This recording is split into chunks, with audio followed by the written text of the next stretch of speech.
మా తాతగారికి 4 వారసులు. ఇనుగాల రామరెడ్డి 1975లో చనిపోయినారు. 1975లో చనిపోయిన వ్యక్తి 2009లో వచ్చి రిజిస్ట్రేషన్ చేసినట్టుగా బెజ్జూరి పూర్ణచంద్ర గారి కంటే ముందున్న ఎల్లందల సురేష్, రమేష్ బాబు గారు, వాళ్ళకి చేసిన భిక్షపతి గారులు మొత్తము దొంగ డాక్యుమెంట్ సృష్టించి రామరెడ్డి బతుకున్నాడు అన్నట్టుగా 2009 రిజిస్ట్రేషన్ చేసుకున్నారు. 2009 నుండి 2013 వరకు 3 డాక్యుమెంట్లు మార్చి ఇప్పుడు ప్రస్తుతానికి జాగా పైన బెజ్జూరి సృజన వైఫ్ ఆఫ్ పూర్ణచంద్ర గారు మేము ఉన్నామని చెప్పి మమ్మల్ని భయభ్రాంతి గురి చేయడం కోసము సైట్ మీదకి వచ్చి మమ్మల్ని బెదిరించడం జరుగుతుంది.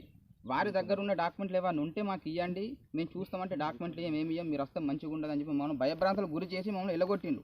సరే అని చెప్పి ధైర్యం చేసి అప్పు తీసుకొచ్చి గోడ కట్టుకుంటే రాత్రి గోడ కూడా కూలగొట్టిండు. మా దగ్గర చనిపోయిన తాతయ్య సర్టిఫికెట్లు 1954 నుండి పట్టాదారులుగా, హక్కుదారులుగా, అనుభవదారులుగా ఉన్న వాళ్ళు వారసులతో మేము ఉండంగా వేరే వారు ఏ విధంగా వచ్చి భూమి పైన దౌర్జన్యం చేస్తారు. దౌర్జన్యం చేయాలంటే నీకు హక్కు ఏమున్నది? వారసుల అమ్మిండ్లా, వారసుల పట్టదారుల అమ్మిండ్లా, అసలు పైన పట్టదారు అమ్మిండ్లా వెరిఫికేషన్ చేసుకోకుండా మమ్మల్ని బెజ్జూరి పూర్ణచంద్ర గారు ఈ విధంగా బెదిరిస్తే మాలాంటి అమాయకులు గరీబోళ్ళు ఎలా ఒకట ఎట్లా బతుకుడు?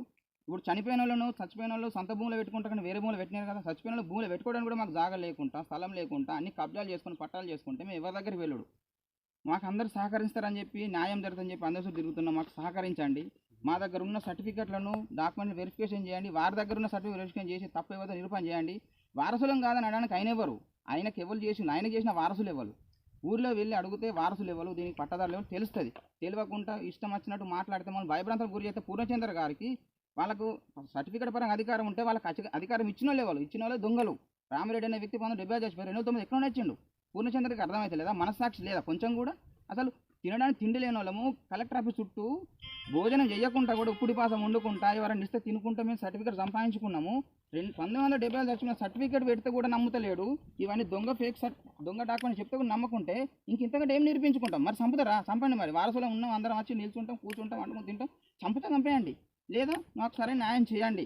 లోకల్ ప్రతినిధులు దయతోటి సిపి గారు, మీడియా మిత్రులు, అన్నయ్యలు, అక్కలు, తమ్ముళ్ళు అందరూ మాకు ఈ సర్టిఫికేట్ తప్పని మమ్మల్ని నిరూపణ చేయండి, మేము ఒప్పుకుంటాం. ఇవి తప్పు కాదు, ఎదుటోళ్ళు తప్పు అని చెప్పి నిరూపణ చేయండి, మేము ఒప్పుకుంటాం. కానీ మమ్మల్ని తప్పు అని వాళ్ళు సృష్టించుకొని మనం అసలు చెప్పడానికి ధైర్యం వస్తలేదు. భయం, ఇంకా ఎందుకు భయం ఉంటుంది? కష్టం చేసి బతికటోళ్ళు ఆయన కాలు చేతులు ఉన్నంతే పని చేసి చచ్చిపోయిన గేడ బొందలు పెట్టుడు నాన్నగారికి. నేను పని చేసుకొని బతుకుతాము, నేను పని చేసిన ఎక్కడికి దున్నుకొని బతకమా? ఉండడానికి ఇల్లు లేదు, దున్నడానికి జాగలేదు, ఎడబోయి ఉండడండి. రోడ్డు మీద బతకడా, చెట్ల మీద బస్ స్టాండ్లో బతకడా? ఆయన చేసే పని ఏంటిది? ఆయన పైన న్యాయంగా చేసుకున్నప్పుడు ఆయన పనులు కూడా న్యాయంగా చేసుకోవాలి. మీరు చూడండి, ఒకటి మేము తప్పుడు పత్రాలు సృష్టించిన అయితే మమ్మల్ని ఏమన్నా శిక్షించండి. వాళ్ళ సర్టిఫికేట్ చూసి వాళ్ళే తప్పుడైతే వాళ్ళకి సమాధానం చెప్పుకోమనండి. మా ఈ ఒరిజినల్గా వారసత్వము మొత్తం దొంగ రిజిస్ట్రేషన్తో సహా పట్టుకొని వచ్చినాము.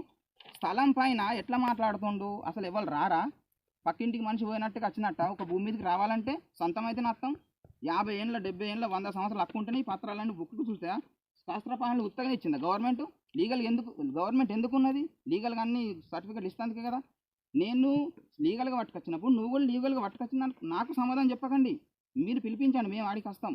మేము అమాయకులం సార్, గరీబులం, మాకెవ్వరు లేరు సహకారం చేస్తానికి. మీరే ఉన్నారు. మీడియా మిత్రులు, అన్నయ్యలు అందరూ కొంచెం దయతోటి, సిపి గారు దయతోటి మమ్మల్ని కరుణించి అందరూ మాకు ఒక సహాయం చేసి మాకు న్యాయం చేయండి.